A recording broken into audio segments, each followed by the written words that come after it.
ഇന്ന് ഇന്ത്യയുടെ 80ാം സ്വാതന്ത്ര്യദിനം ആഘോഷിക്കുകയാണ്. ഇവിടെയുള്ള എല്ലാ ജനങ്ങൾക്കും എൻ്റെ ആശംസകൾ നേരുന്നു. ഇന്ത്യ രാജ്യം വളരെ ശക്തിയായി നിലനിൽക്കാനുള്ള കാരണം ഇന്ത്യയുടെ ഭരണഘടനയാണ്.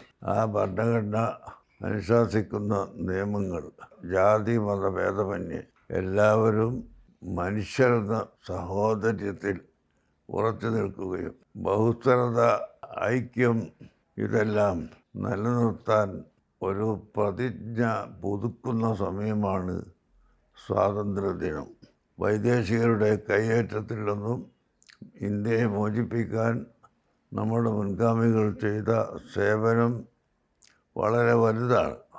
ഈ രാജ്യത്തിൻ്റെ എല്ലാവിധ ഐക്യതയും സന്തോഷവും നിലനിർത്തിക്കൊണ്ട് രാജ്യത്തിൻ്റെ അഖണ്ഡതയെ കാത്തുസൂക്ഷിക്കാനുള്ള എല്ലാ സംരംഭങ്ങളും ഇവിടെ നടന്നുകൊണ്ടിരിക്കുന്നത് നമ്മുടെ ഇന്ത്യൻ ഭരണഘടനയുടെ നന്മയാണ്. ആ ഭരണഘടന അനുസരിച്ച് ഇവിടെ എല്ലാ ജാതി മതങ്ങളും ഐക്യത്തോടു കൂടി ജീവിക്കുന്ന പക്ഷം ഇവിടെ ഒരിക്കലും കുഴപ്പമുണ്ടാവുന്നതല്ല. ഇന്ത്യൻ ഭരണഘടനയ്ക്ക് അനുയോജ്യമായ നിലയിൽ മാത്രമേ ഞങ്ങളിവിടെ ജീവിക്കുകയുള്ളൂ.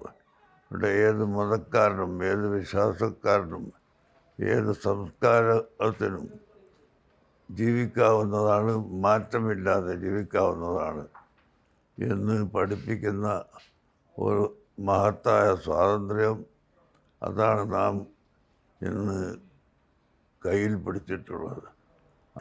എൻ്റെയും എൻ്റെ സംഘടനയുടെയും എൻ്റെ സ്ഥാപനങ്ങളുടെയും പേരിൽ എല്ലാവിധ ആശംസകളും ജനങ്ങൾക്ക് അറിയിച്ചു കൊള്ളുന്നു.